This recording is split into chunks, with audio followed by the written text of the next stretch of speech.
наверное, это служебный роман. Именно в этот период я ушла в декрет. Да, у меня вся жизнь с нашей школой связана прям. Мана, что вас выдвинули на это. Никак не могу задвинуть обратно, да. А вот вы бы себя назвали трудоголиком?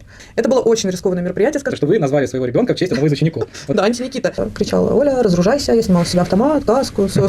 Я всегда была водителем, неважно чего. Это мне кажется, это уже такой базовый минимум, что без этого просто неприлично. Нет, не промолчим. Подловили. Потому что... Все, ты попался. Ты уже... Это вот звучит как взятки сейчас, разговор про взятки. Здравствуйте, уважаемые зрители нашего подкаста. Мы вас приветствуем на юбилейном выпуске. У нас уже с вами 10-й выпуск. И гостем нашего подкаста в этот раз является Ольга Юрьевна Раевская.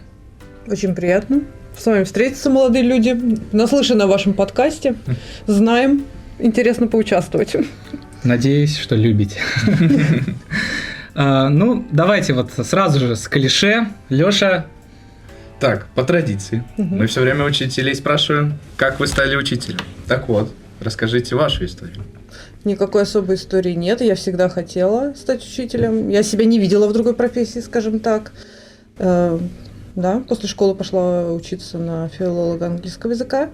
И затем в Таллину или Коль уже английский по тепихи колись и гимназиумис. Ну, так и пришла в школу. Как-то все было заранее запланировано. Здесь нет такой какой-то особой истории. А вот смотрите, вы же, получается, и в университете преподавали. В Таллинском. Ну, не в Таллинском университете это была Евроакадемия, но это был очень короткий период, да. Позвали там на подмогу скорее. Получилось так, что нужно было... К сожалению, у данного учебного заведения забрали аккредитацию, и мы знали, что уже ее не продлят, и нужно было в ускоренном темпе проходить все курсы. То есть ребятам, кто поступил на первый курс, разрешили закончить бакалавриат за 2 года вместо 3. И да, чтобы они успели пройти все предметы, как бы нужны были усиленные, так сказать, знаете, меры. Вот очень интересно. Я вот такую же историю, только более подробную, слышал от человека из начальства в Евроакадемии. Только он рассказывал это в бане. Вот. Ну ладно, это так, для красного словца. Хорошо. А вот расскажите, пожалуйста, вот Леонид Горшков приводил, например, что он проводил уроки еще в школе. Ему это нравилось. Вот в какой момент вы поняли, что вам нравится проводить уроки, и вы хотите стать учителем? Я думаю, в школе всем нравилось проводить уроки, когда был день учителя, и разрешали на короткий период времени почувствовать себя в роли учителя, кому-то даже в роли директора и зауча. Ну, мы уж так высоко не замахивались тогда. С большой радостью, с большим удовольствием готовились к урокам, причем действительно готовились, спрашивали учителей, что дети должны проходить на том или ином уроке. И, ну, мне кажется, это такая вещь, которая нравилась всем. Но, будучи уже взрослой, будучи уже учителем в школе, причем с довольно-таки весомым опытом, меня очень поразила фраза Никита, вашего одноклассника, кстати, когда вы были в роли учителей в школе, значит, фраза была такая: как вы работаете 8 уроков подряд? Я один провел, мне уже плохо. Но вот у нас как-то не оставалось такое впечатление, как-то было все весело, задорно, и уже вот со школьной скамьи, да, это было очень интересно, какой-то был челлендж такой провести уроки, и всегда все хотели, это прям было вау, и так... Как-то такой, наверное, первый опыт проведения уроков оттуда пришел. И практика показывает то, что у вас это желание не улетучилось через пару лет? У меня вот, кстати, не было такого впечатления после проведения уроков. Да, дети шумели, понятно, это всегда такой день полный эмоций, день учителя, тут поздравляют, тут, значит, улыбки, цветы, там какие-то, да, вещи. Конечно, не все получалось, конечно, где-то что-то было, все шло наперекосяк, но все равно какие-то эмоции всегда оставались позитивные после этого дня. То есть такое ощущение, что мы выходили с урока и такие: боже, мы никогда не пойдем в школу, такого не было. Каблуки. Наверное, Меркулова портит запись конкурента. Конкурирующий фирма. Ага, хорошо. То есть, ну вот мне один учитель мой говорил, что очень важный период это вот после 5 лет, что вот это вот когда такая первая мотивация уходит, и уже начинается, вот это превращается в рутину, потому что ты, получается, выпускаешь свои первые классы, с которыми познакомился. Вот как у вас проходил этот период? Потому что спрашиваю из личного интереса, потому что я очень боюсь, когда мои 8-классники, 7-классники, которых я первые годы взял, уйдут, и я думаю, что я буду тем, кто будет плакать на выпускном их точно, 100%. Ну, в любом случае, первый выпуск, он всегда особенный, какими бы плохишами они не были, или наоборот замечательными там детьми в плане учебы, да, какие-то феноменальные результаты достигали. Любой выпуск, который первый, это, наверное, самый такой в сердечко попадающий, и все равно ты будешь сравнивать всех с ними, и они будут всегда те, кого ты как бы помнишь, любишь. И, ну, наверное, в моем случае они моя гордость, потому что когда-то я брала класс с не очень хорошей репутацией, шумный, болтливый, с поведением были проблемы, но в 9 классе мы выпускались и выдали лучший результат по параллели по экзаменам.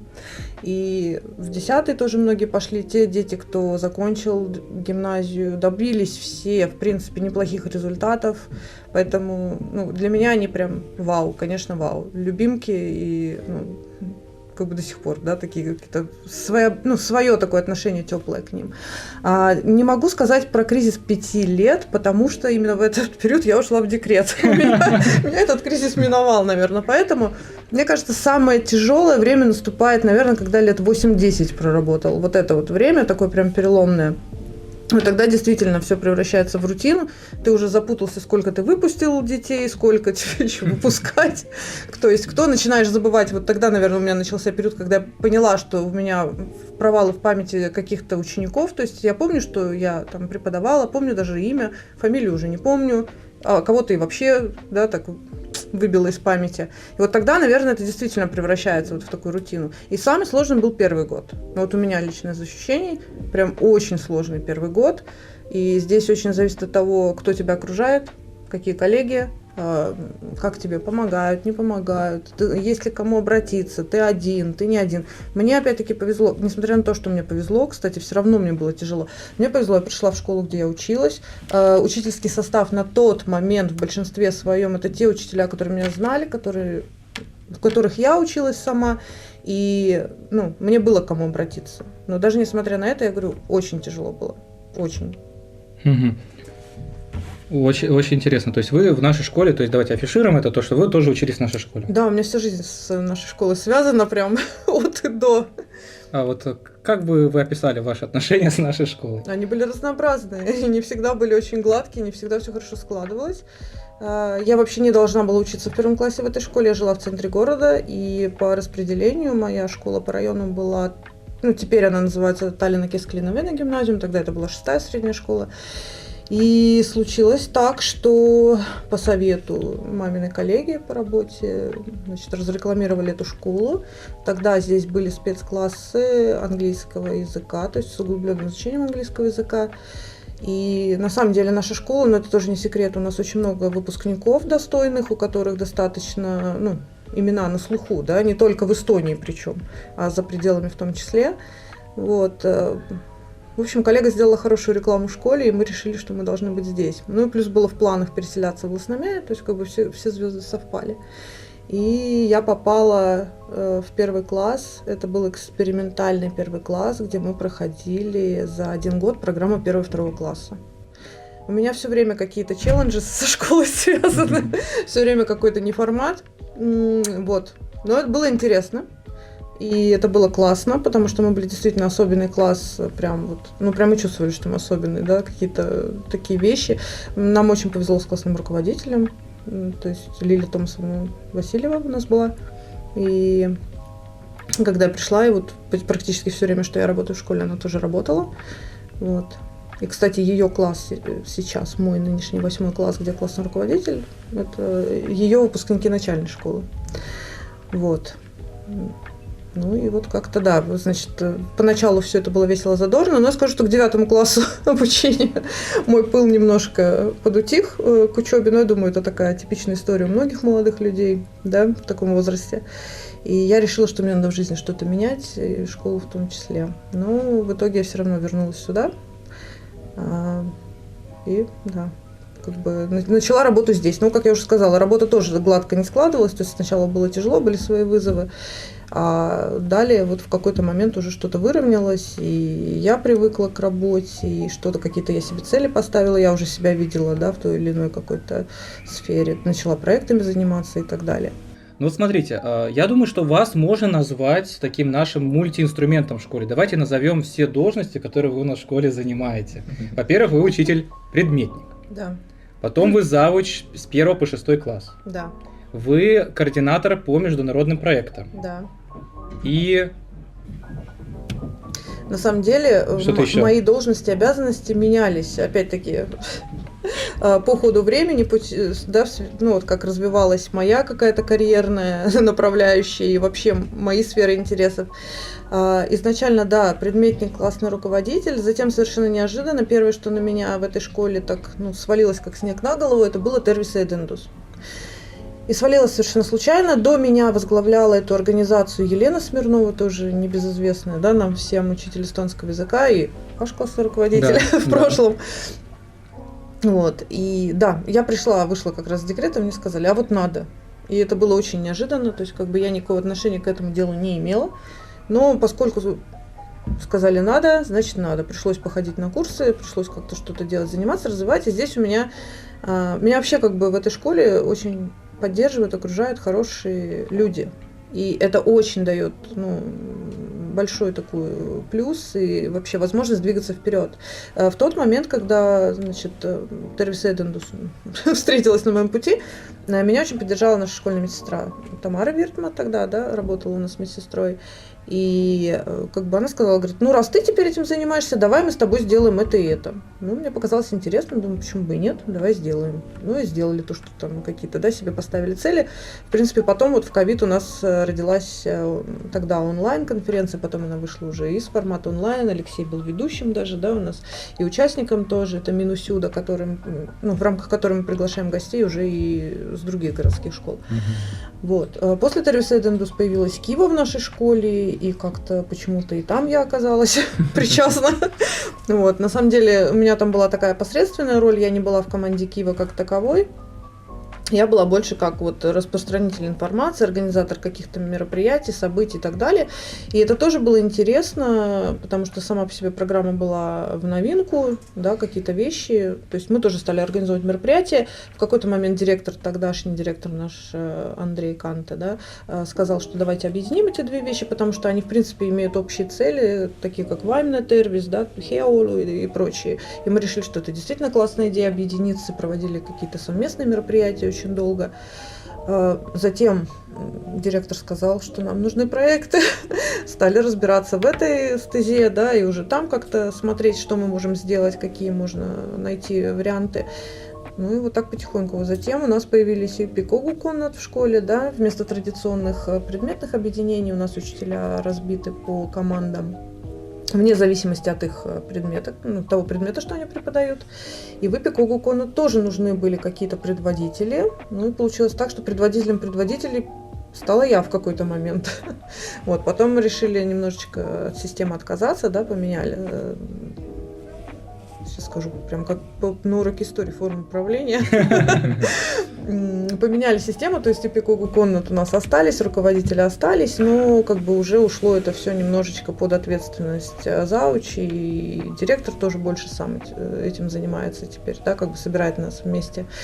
И тоже немножко трансформировались мои обязанности в связи с этим. То есть, как бы, ну, на самом деле получается так, что волей-неволей я оказываюсь везде. Вы знаете, вот у меня в голове вот эта фраза, если не ошибаюсь, из служебного романа, что вас выдвинули на это. И никак не могут задвинуть обратно, да, есть такой момент, да. А вот вы бы себя назвали трудоголиком? Да. Да, к сожалению, очень, очень сложно останавливаться, а если даже вот где-то в какой-то момент решаешь, что все, наверное, стоп, хватит, сегодня я хочу провести вечер с семьей, все равно внутри вот это сидит чувство, которое, а все ли я доделал, а, наверное, мне надо сделать что-то еще, то есть как бы не дает покоя, расслабиться очень тяжело на самом деле. Ну и работа в школе плюс сама по себе такая, которая, ну, бывают ситуации, скажем так, когда требуют быть от тебя доступным дольше, чем длится твой рабочий день. Есть какие-то вопросы, которые появляются, к сожалению, уже после окончания рабочего дня и так далее. То есть ты всегда такой начеку. Ну вот, а тяжело ли вот все это вместе совмещать? Конечно, тяжело. И я скажу честно, что это очень тяжело. Вот как раз-таки, наверное, стало после периода 80 лет, как ты вот в профессии пребываешь. Это тяжело очень, когда свои дети подрастают. Скажу так, что пока ребенок был в саду и каких-то домашних заданий, да, таких вещей не присутствовало в нашей жизни, было еще попроще. И рано ложился спать, да, сейчас ребенок растет, то есть режим у него меняется, у него появляются домашние задания, появляется какая-то ответственность в школе, да, по мере взросления, и с ним тоже надо проводить время, его воспитывать проекта своего тоже надо успевать, но очень тяжело, да, и очень тяжело. Не успеваешь все сделать в школе, что ты планируешь, на вечер уже нет времени это оставить, потому что своя семья, то есть такой замкнутый круг, и иногда действительно чувствуешь себя как белка в колесе. Вот я почему спрашиваю, потому что, мне кажется, только 4 дня в учебном году есть, когда я уезжаю с работы, и вашей машины уже нет. То есть такое ощущение, что вы со школьной парковки всегда уезжаете последний. В этом году это очень часто, кстати, такая история случается, но сейчас это обусловлено тем, что, опять-таки, в связи с моей должностью у меня рабочий день теперь имеет несколько иной часовой график, и плюс как бы мой ребенок ходит на тренировки, поэтому я его жду, то есть у меня, мне приходится уезжать позже, скажем так. Но, опять-таки, если мы вернемся к предыдущим годам, когда мы только начинали проектами заниматься, проекты тоже накладывают на себя деятельность вне уроков, поскольку учителя, партнеры, да, с которыми ты общаешься или пишешь проект, они же тоже этим занимаются вне рабочее время, ведь ты же не можешь на уроке сказать: сейчас у меня онлайн-митинг, подождите. То есть все назначают какие-то встречи, какие-то собрания после уроков. Ну и не всегда ты успеваешь домой, то есть опять-таки это означает что? Это означает, что я остаюсь в школе дольше, я жду митинг там полчаса, митинг тоже не имеет норм каких-то, да, полчаса, час, он может, 2 часа у нас был самый долгий митинг, например, и пока мы решали все разные вопросы, и опять-таки, все одно на другое, и получается, да, что рабочие дни получаются ненормированными. Ну вот смотрите, я пообещал 8 А задать этот вопрос. 8 А, здравствуйте. Они спрашивают у меня, чтобы я передал это вам. Угу. Когда будет поездка 8 классов куда-нибудь за рубеж? И тогда можно я тоже от себя. Когда поездка 10 классов за рубеж? Сколько лайков должен набрать выпуск этого подкаста, чтобы весной по обещанному все куда-то поехали с вами? Рассказываю. Я понимаю, откуда ноги растут, значит, у 8 класса, и у Лёши, откуда вопрос Лёшин появился. 8 класс. В прошлом году мы собрали детей из всей параллели 7 классов желающих и поехали в Ригу с ночевкой. Это было очень рискованное мероприятие, скажу я вам честно. Вот, наверное, из-за переживаний внутренних это прям... больше всего я боялась, что дети убегут, честно.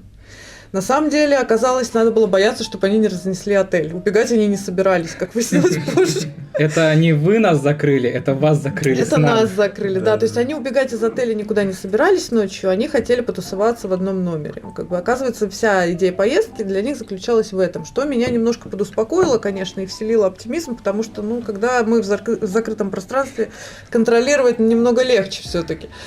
Вот, да, мы съездили, хорошо съездили, на самом деле, слава богу, без приключений, то есть все экскурсии посетили, все здания остались целы после нас, все, часовню, как в фильме тоже, да, часовню не разрушили. Вот, и я понимаю, что детям понравился, видимо, сам вайб такого вот без родителей, ночью, потому что из прошлого года, что я слышала, это давайте пойдем в трамполин, они тоже предлагали ночную программу, значит, можно ночевать было там у них в батутном центре. Говорит, нам все равно куда, мы даже можем не выезжать из Сталина, нам лишь бы переночевать где-то, вот само вот эта вот тусовка ночная, где-то там в каком-то там, не знаю, отеле или вот даже трамполин их вполне устроил. И они мне уже этот вопрос задавали. И мои дети мне этот вопрос задавали, мой класс. Но я не против с ними поехать, все бы ничего. Но учитывая, что в этом году у меня добавились новые должностные обязанности, я просто физически, пока еще должна влиться в этот процесс. Потому что, на самом деле, работа, которую сейчас я делаю, она, я скажу, кардинально отличается от того, что было раньше, несмотря на то, что у меня есть еще какие-то часы, да, которые остались у меня как у учителя английского языка, предметника, все равно сама суть работы отличается. И я этим не занималась ранее, я не могу сказать, что мне легко, мне тоже сложно, я тоже многому учусь в этом году. То есть, поэтому брать на себя обязательство еще куда-то уезжать, вот так вот собирать этим всем вопросом заниматься, я им ответила, что весной, да, мы вернемся к этому вопросу. То есть сейчас мы уже теперешний классный руководитель 8 Д класса Рина Романовская, то есть мы с ней уже обсуждали этот вопрос, что да, у нас есть некоторые уже идеи, наметки по этому поводу, так что, возможно, надеемся, как потеплеет, апрель-май месяц, мы, да, рассматриваем даты. А что касаемо 10 классов, Алексей, есть проект сейчас для гимназии, там в основе своей 11 Б участвует. Но все равно работаем над разными другими проектами, так что дерзайте все. Кто сейчас будет у нас вовлечен и привлечен к приему итальянских гостей, делегацию, которую мы ожидаем, вы уже знаете, в размере 33 человек. Да, вот. Для нас тоже такой вызов впервые. Так что... Многовато, да. Это, можно сказать, почти весь мой класс. Ну, плюс 3 Ну, человека. в принципе, так и получается, что да, целый класс к нам едет. То есть, да. Для нас такой новый опыт такого количества человек. То есть 12-15 мы принимали, и это было нормально. 12-15 плюс там с каждой страны 5, 10-12 учителей. Но учителя все-таки взрослые люди, да, а здесь у нас прям вот... Только ученики? 33 это только ученики, и 2 учителя еще вместе с ними едут. Ты это, опять же, используешь свое служебное положение, чтобы получить от гостя самую нужную информацию. Хорошо, вот смотрите. Ну, давайте такие какие-то интересные факты, потому что, смотрите, я вот сколько с коллегами не разговариваю, все говорят о том, что вот, блин, классно, послушал передачу вашу. Получается, что можно узнать хотя бы про коллегу побольше. А то вроде бы работаем много лет, а на переменах, как все учителя прекрасно понимают, вообще нет ни одной свободной секунды пообщаться и вообще узнать своих коллег поближе. Вот есть такая вот, я не знаю, то ли легенда, то ли какой-то прикол, который постоянно движется, что получается, что вы назвали своего ребенка в честь одного из учеников. Вот давайте, расскажите историю. Это правда, я это не скрываю даже. У меня в моем первом, вот опять-таки возвращаясь к теме первого выпуска, у меня был в классе Никита, прям мальчик вот замечательный, просто положительный со всех сторон, и спортсмен, и учился он практически все года, был когда-то отличник, в основном там 1-2 четверки у него было. И симпатяшка, и вежливый, и воспитанный, все, просто все при нем. И когда я думала, как назвать ребенка, волей-неволей все равно ты проецируешь на имена каких-то людей, которые ты знаешь. Когда мы перебирали имена с мужем, то есть мы так, а я вот этого знаю с этим именем, нет, а вот этого я знаю, вроде ничего, такой парень, у него вот эта и вот эта черта характера страдает. И как-то вот мы все так разбирали, и в итоге выяснилось, что и имен-то не осталось мужских. И я скажу больше, что имя Никита мне никогда не нравилось, у меня был одноклассник Никита. Это какой-то просто всемирный тренд, никому не нравится имя Никита. У меня был одноклассник Никита, который, причем разные чувства у девочек вызывал нашего класса, мы как-то его так всерьез не воспринимали, как-то тоже так не скажу, что бывал. И тут вот я, думаю, Никита осталось имя, у меня в классе есть Никита, прекрасный парень, прям вот хочется, чтобы твой сын вырос таким, прям достойный пример. Вот. Потом я вспомнила про другого Никиту, правда, который учился в той же самой параллели в нашей. И это был прям антипод просто тому Никите. Анти-Никита. Да, анти-Никита. И вот взвешивая эти двоим, не думаю, господи, хоть бы это был тот Никита, который у меня в классе. Но на самом деле, да, и вот так и пришли, и потом подумали, что мы рассматривали иностранные имена, но, так сказать, совмещая с фамилией, да, пришли в какой-то момент к мысли, что, если мама Оля, а папа Дима, то, не знаю, иностранное имя, мягко говоря, не очень вписывается. Вот. И решили, что да, имя должно быть как-то под стать фамилии. И вот имя, которое осталось нам более-менее, на котором мы сошлись, оказалось Никита, как ни странно. И мы подумали, что на эстонский или на иностранный манер мы можем называть его Ник всегда. Как бы так и получается сейчас на практике, да, что Никита его особо никто не называет дома, то он Ник и так далее. Вот. И как-то к этому пришли. Это правдивая история. И потом, когда уже я вышла из декрета, мне вернули мой классное руководство. Они как раз в 9-й были, когда из декрета вышла. Я им эту историю рассказала, и Никита, вот как раз Соколов, о котором речь, он очень гордо хотел, он всегда говорил, что Ольга Юрьевна назвала сына в честь меня. Но отчасти это правда, да. Я могу только, сказать добрые слова о нем, поэтому... Хочется, чтобы и мой сын тоже был такой же. Хорошо. Всем, я думаю, все, кто вас знает, что вы большой автолюбитель. Вот расскажите, я не знаю, у вашего отца было автомобили, откуда такая большая прям заинтересованность? У моего отца были автомобили, но что касаемо меня, то в детстве, это тоже многие знают обо мне такой факт, я не играла в куклы. а играла в машинки. И у меня была целая коллекция различных пистолетов, автоматов, каски. И вот в детстве, когда папа приходил забирать меня в садик, мне воспитательница кричала: Оля, разоружайся. Я снимала с себя автомат, каску, все обмундирование. То есть я с мальчишками играла в войнушку. И второе, во что я играла, ну, поскольку я еще так больше к постсоветской, да, детство прошло в постсоветский период, в 90-е, то есть какие-то машинки, руль. То есть я всегда была водителем, неважно чего. Это мог быть автобус, это могла быть машина. Мы куда-то ехали, мы где-то сражались. Вот где-то так проходило мое детство. У меня была большая коллекция машинок дома, причем различные. Тогда еще, да, советские игрушки, заграничные стали появляться, то есть какие-то модные такие модельки. Вот, и мне это все очень нравилось. Не скажу, что мне это технически нравилось разбираться, но мне очень нравилось, вот, как оно выглядит, да, какие там модели, варианты. Просто я не знаю, почему, вот интересовало. Ну, вот Хорошо, тогда вот сразу в тему вопрос. Вот как вы считаете, вот ваше поколение и современное поколение ужасно учеников... звучит, ваше поколение современных. Нет, ну... Я себя почувствовала старой. Нет, я считаю, что вы первые начали. Это вы сказали про постсоветский период. Это типа как тот анекдот, знаете, анекдот про советского разведчика в Лондоне. Значит, сидит советский разведчик, значит, в кафе где-то в Лондоне, в середине, рядом с Трафальгарской площади, и пьет чай. Пьет чай, и, значит, ему его говорит, значит, все, вы советский разведчик. Он спрашивает, почему? Он говорит, а вы чай с ложкой пьете? Ну хорошо, отправляют второго разведчика. Он сидит, значит, вот в этом кафе, и, значит, его снова ловят. Он говорит, ну на чем опять отпалился? У меня же вот, у меня ложки нет. Он говорит, вы когда чай пьете, вы по привычке прищуриваетесь. Вот. Ну ладно, хорошо, то есть, что я спросил вообще? Про поколение. Вот, да. Отличаются ли ученики? Да, вот рассказывайте, да, чем отличаются ученики? Отличаются очень. Мы были заточены под то, что должен быть результат, неважно какими силами.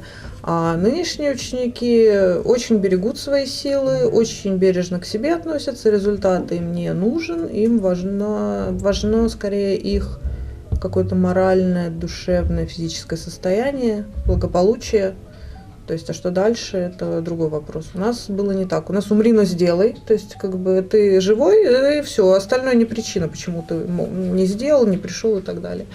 А сейчас, наверное, да, больше все про удобство, про лояльность, про благополучие именно вот какое-то моральное. То есть у нас даже таких вопросов не было там. Какой-то стресс в школе, что это такое вообще, откуда это, кто это. Вот. Не могу сказать, что тогда было лучше, сейчас лучше. Наверное, каждому времени свои какие-то тренды. И, ну, исходя из реалий, опять-таки, современного мира же все это, да, у нас создается. Вот. В то время для нас это было все естественно, ну, нормально. Выживали как могли. Были суровые 90-е. Вы знаете, я вот что заметил, я на самом деле чувствую себя каким-то, вот тот момент, когда я чувствую жесткий дисконнекшн со своими учениками, это когда я у них спрашиваю, вот кому бы вы рассказали о какой-то своей жизненной проблеме или о каком-то беспокойстве, значит, родителям или друзьям. То ли они врут, но все выбирают родителей. Вот чтобы я рассказал что-то родителям, я всегда все рассказывал своим друзьям. То есть, такое ощущение, как будто мир вылечивается от каких-то поколенческих травм, хотя, мне кажется, мы одни поколенческие травмы лечим и новые создаем. Другое калечим, да, на самом деле так и есть. Но это, в принципе, имеет объяснение, потому что сейчас родители, опять-таки, да, исходя вот из моего опыта, я думаю, вы все-таки еще ближе к тому поколению, да, когда я росла.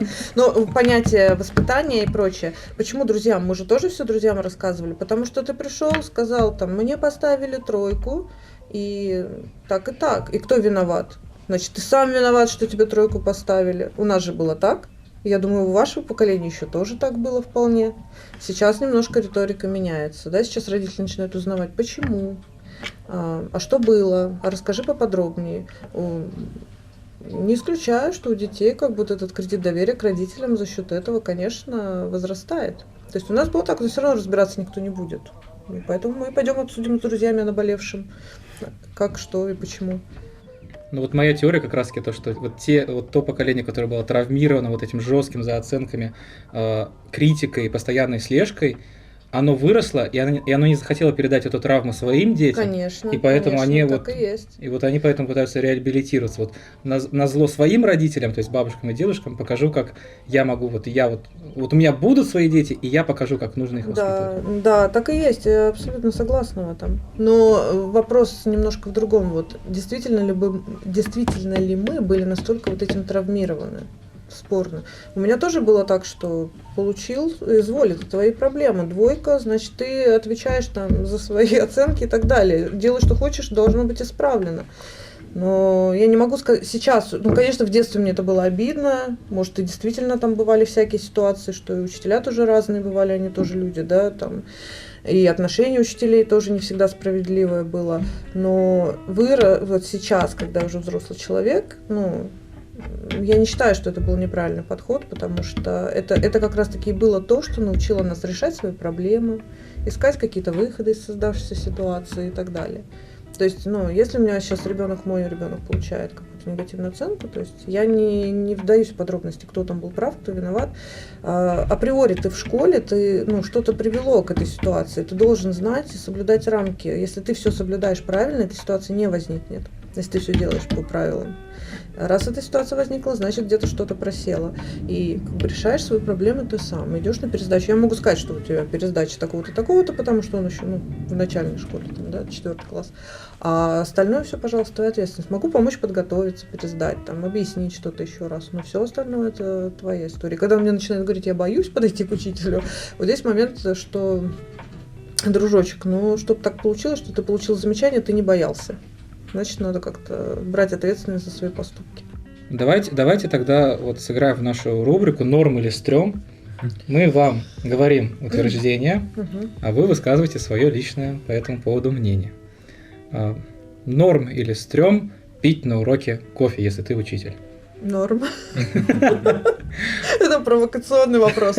Наверное, не всегда это очень хорошо выглядит, но вот это даже столько мемов в интернете на эту тему вы можете найти, что учитель — это тот человек, который заваривает кофе в 9 утра, а допивает в 13:45 холодным. И это правда. То есть, выпить чашку кофе горячего — это... Нет. Нереально. Ученик пьет кофе на уроке. Для меня норм. Пьет, пусть пьет, главное, чтобы учился. Ученик списывает на оценочной работе. Стрём, конечно. Ученик сдал второй телефон, когда вы его попросили. Ой, это стрём, я не люблю такие обманы. Это сразу так разрушает какую-то связь между учителем и учеником, какое-то доверие банальное. Я больше буду уважать человека, скажем так, да, для себя какую-то галочку положительную отмечу. Например, мне очень нравятся ученики, которые не тянут время, не играют в эти игры, получится, не получится. Спрашиваешь, кто не сделал, поднимите честно руку. Энное количество человек поднимает руку. Мы не тратим на них время, я знаю сразу, что могу дать задание какое-то им другое, и все. То есть честно признался, да, ты не выучил, ты получил свой 0 или единицу, в зависимости от типа работы. Ты пришел, потом исправил. Всегда, пожалуйста, приходи, исправляй, никаких проблем, мы договоримся это сделать. Но не обманывай, да, вот этот момент доверия, я очень не люблю, когда как-то начинают хитрить, что-то придумывать. Скажи честно, как есть. Гораздо больше уважения к тебе, как к человеку в этой ситуации. Да, я здесь абсолютно согласен. Давайте следующее. Вам ученик говорит, английский не входит в сферу моих интересов.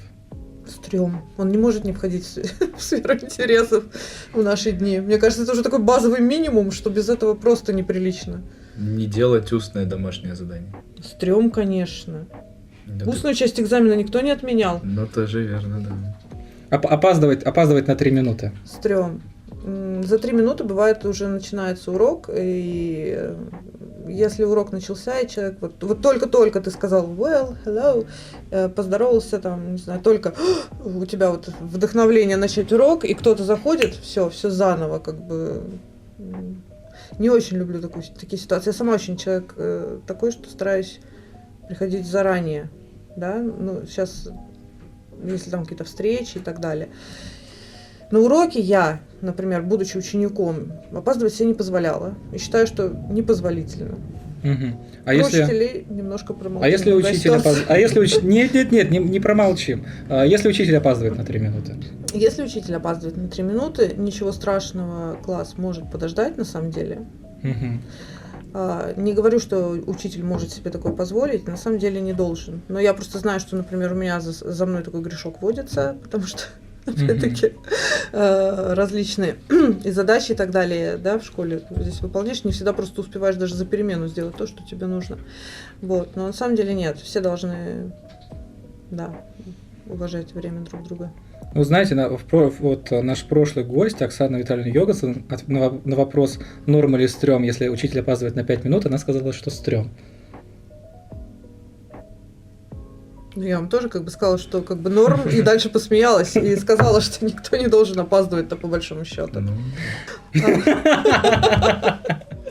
Подловили. Потому что я думаю, что могут 3 минуты там, или 5 минут, если вдруг случилась ситуация. Плюс у учителей, вот у учеников же тоже такое бывает. И на самом деле, если какая-то экстренная ситуация или что-то, ведь учителя достаточно с пониманием относятся. Мы же сейчас, если мы не говорим о злостных нарушителях, да, случилось... Мы всех их знаем обязательно. Да. Поименно. Да, и учителей, и учеников. Вот. Но я к тому, что если у ученика случается какая-то экстренная ситуация, ведь тоже учитель входит в положение, что он опоздал. Также может случиться у учителя. И у учителя это гораздо больший процент вероятности, что что-то произойдет. Будучи особенно классным руководителем, могу сказать, что это же сплошь и рядом, когда тебе нужно бежать с началом урока не на свой урок, а к своему классу, потому что что-то произошло. То есть здесь такой момент... разговаривать на уроке. Норм, стрём. Стрём. Не реагировать замечания. Стрём. Стремнейший. Хорошо. Ошибки английского языка, которые вас раздражают больше всего со стороны учеников. Вот прям такие, которые прям триггеры. Firewall. Нет. Event. Event. Culture. Это Culture. прям мои любимые. Просто как ни класс, так постоянно. Как ни класс, так постоянно. И причем учишь гайдинг целый год, учишь с ними эту culture несчастную, и в 11 классе они приходят, и опять тебе culture, и ты вот бесконечно вот эти вот дела все с ними проговариваешь. Это прям 2 моих любимых слова. И еще очень, я уже сказала в этом году, я буду запрещать это слово, просто использовать это interesting. Все, что не есть вообще, все, что надо описывать, это все interesting. Все, другого слова не бывает. Путать past perfect и past perfect continuous. Past continuous, past perfect. Все, ты continuous. попался. Ты уже запутался, я тебе скажу, Леша. Ну, я скажу так, что опять-таки сложно сказать, что это норм, как бы, конечно, ты должен знать, в чем разница. Но и по-человечески можно понять тех, кто запутался. Мгм. Хорошо. А вот можно ли вас задобрить каким-то подарком на 1 сентября, на День учителя?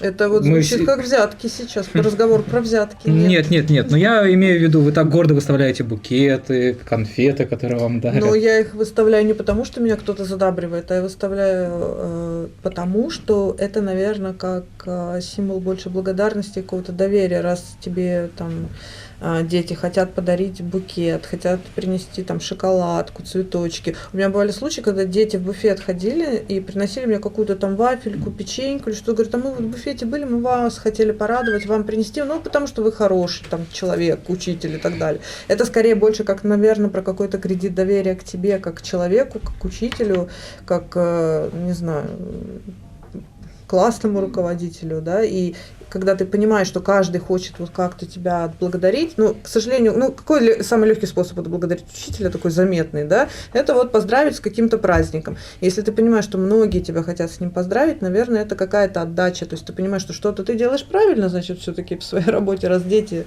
хотят, да, выразить свое отношение к тебе, положительное отношение. А вот интересно узнать, вот тенденция количества подарков учителю. Вот она Да, как-то это у вас... интересно, да, это очень интересный, кстати, момент тоже.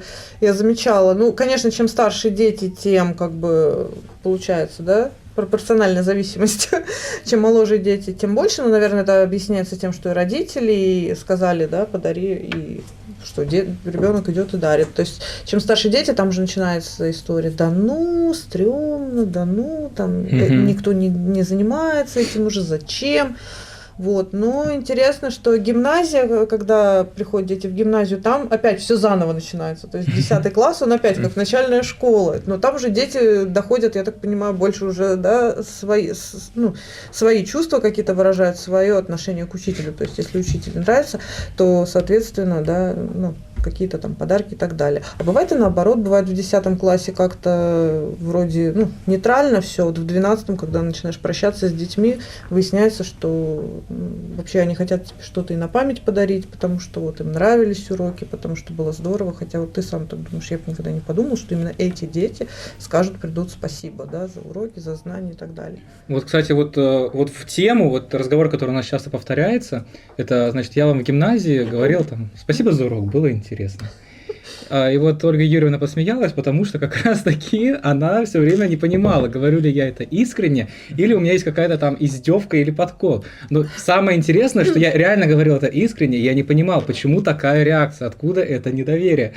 Стоило мне только 1 год поработать в классе, который сейчас классное руководство у вас, и я начал точно так же чувствовать какую-то паранойю, типа, это искренне или это не искренне, потому что ты как учитель постоянно сомневаешься вот в этом фидбэке от своих учеников, потому что вот они просто говорят это как какую-то вежливость, просто по приколу, или они реально это имеют в виду? Да, так и есть, и никогда не знаешь, особенно если до этого на уроке была парочка учеников, которые попытались тебе задать какие-то провокационные вопросы, ты на них ответил даже вроде бы как, а в конце урока другой ученик, который это все слушал, наблюдал за этим. Это вот про ваш класс конкретно, вот описываю ситуацию. Я без имен, но я прям знаю, о ком я говорю. Выходит и говорит, спасибо за урок. А еще же, ты же тоже, давай быть честным, не такой простой товарищ, да, как бы у тебя тоже и разные точки зрения бывают, и не всегда ты с учителями согласен был, когда учился. Не-не-не, я вообще... Как бы ты же знаешь, от кого что ожидать уже, да, как учитель, ты же учеников своих знаешь, поэтому ты начинаешь прокручивать, вот какая действительно паранойя появляется. А это действительно было в хорошем смысле, или это типа, тут-то мы тебя подловили, ведь, это не секрет, да, ученики зачастую же пытаются тоже учителей проверять, прощупывать как и что. Поэтому... вот есть некоторые ученики, в которых я вижу себя в их возрасте, и это прям реально интересно. Это реально интересно, вот эти модели поведения, которые на самом-то деле очень... Да, они есть очень типичные, прослеживаемые, прям такие конкретные типажи, модели поведений, они, наверное, из параллели в параллель повторяются, просто можно выстраивать, детей, прям конкретно, есть такой момент. А вот норм или стрём, если обращаются без отчества просто по имени? Для меня норм. Я знаю, что меня за это многие осуждали, коллеги, особенно старшего поколения. Но поскольку я учитель английского, то есть здесь такой момент, что... опять-таки, получилось очень по-разному. Когда я была у своего первого выпуска классным руководителем, они меня называли по имени-отчеству, потому что единовременно, в один и тот же момент я стала и классным руководителем, и учителем-предметником. То есть понятно, что как классного руководителя они меня сразу стали по имени-отчеству называть. То есть английский там как бы своя история, да, то есть отчеств нет, мы по именам обращаемся, и это как бы все окей. А здесь получилось немножко иначе. Сначала я стала предметником в этом классе, и они уже привыкли меня за 2 года называть Ольга, то есть, а потом уже только учить классным руководителем. То есть понятно, что как оно повелось изначально, так у них уже оно все и тянется. Они меня просто по имени называют. Но у меня как бы, я ничего против этого не имею. Мне кажется, тоже уже немножко отчества ушли, наверное, в прошлое. То есть...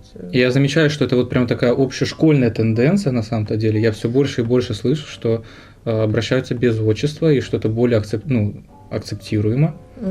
Наверное, здесь еще такой возрастной тоже момент, как бы чувствуешь себя, когда к тебе обращаются по имени-отчеству, сразу плюс 10 лет на себя примеряешь. Нет, это и более, это вот и коллеги старой школы, старой школы. Опять-таки мы живем в Эстонии, среди эстоноязычного населения или в школах, где обучение, да, у нас 100% на эстонском языке. То есть там не принято и отчества нет, то есть тоже по именам обращаются или УПТ, да, дети. Мне, например, больше коробит teacher, потому что это какое-то такое бездушное обращение. Хотя дети называют тоже, как бы, почему нет? Да, действительно, то есть я думаю, что вот фактор, то, что мы живем в Эстонии, это самый основной. И давайте тогда заканчивать. И наши блиц-вопросы, наша любимая рубрика, пожалуйста. Топ-3 любимых фильма. Я вообще не люблю кино. Вот честно, это вообще для меня каторга сходить в кинотеатр на какой-нибудь фильм. Я очень люблю советское кино. Наверное, это «Служебный роман», «Ирония судьбы» с легким паром, «Иван Васильевич меняет профессию». Мгм. Топ-3 сериала.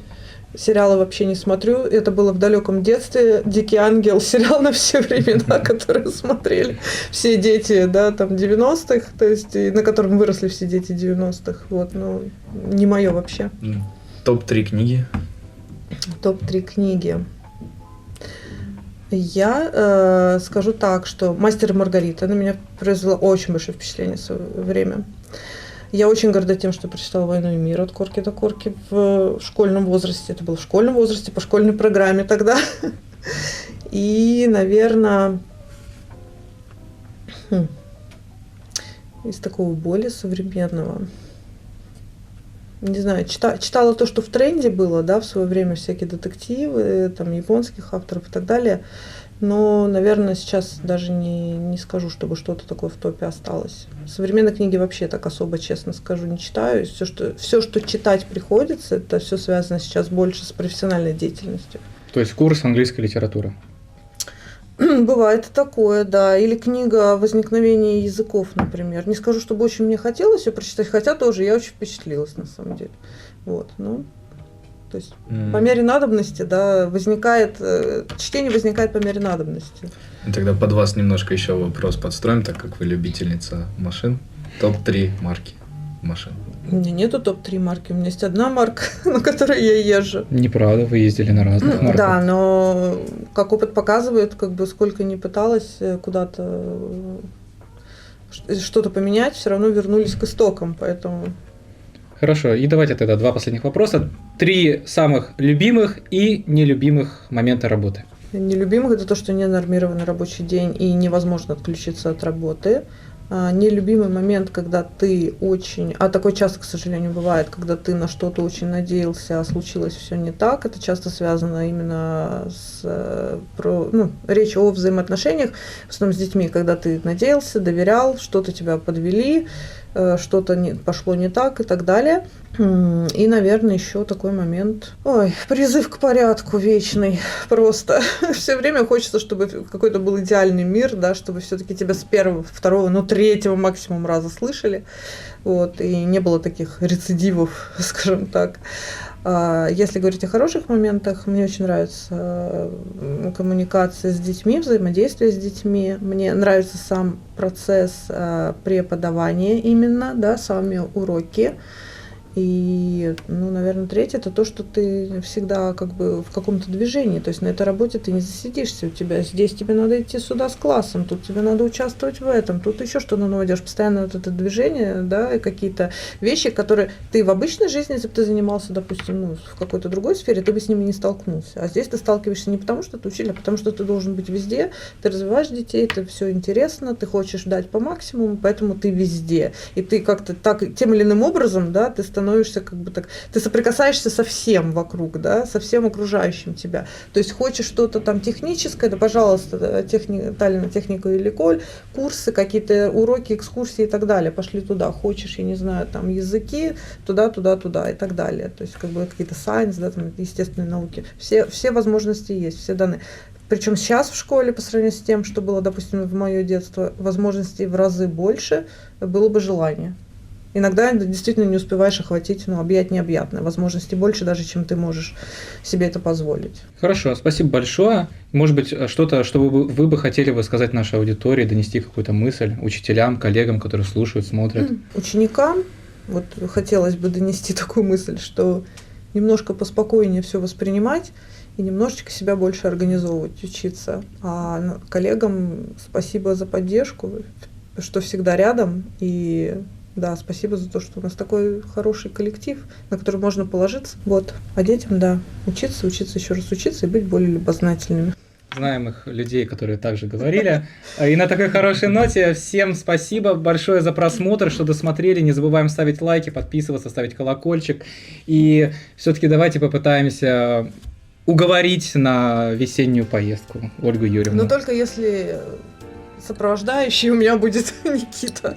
Давайте, ребята, 150 лайков, и это случится. Поэтому всем спасибо, всем до свидания.